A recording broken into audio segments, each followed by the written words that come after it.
నమస్కారం 37 news channel కి స్వాగతం.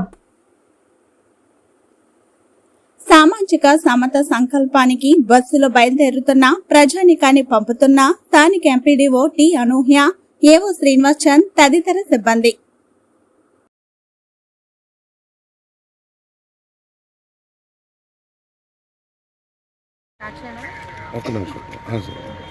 నమస్తే అండి. ఈరోజు మా ఘంటసాల నుంచి 6 బస్సెస్ వెళ్తున్నాయి సామాజిక సమత సంకల్పం కోసం.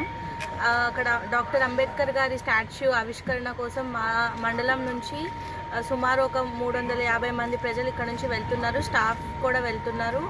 వీ హ్యావ్ ఒక రూట్ ఆఫీసర్ ఉంటారు, టీమ్ ఇన్ఛార్జ్ ఉంటారు, ప్రతి బస్సులో బస్ ఇన్ఛార్జ్ ఉంటారు. అండ్ ప్రజలకి ఎలాంటి ఇబ్బంది ఉండకూడదని చెప్పి ORS packets and water provision and food provision కూడా కల్పించడం జరిగింది. సో ఈ ప్రోగ్రామ్ ఈరోజు విజయవాడలో 6 o'clock స్టార్ట్ అవుతుంది. ఆనరబుల్ చీఫ్ మినిస్టర్ గారు ఇనాగ్రేట్ చేస్తారు. దానికోసం మా ఘంటసాల మండలం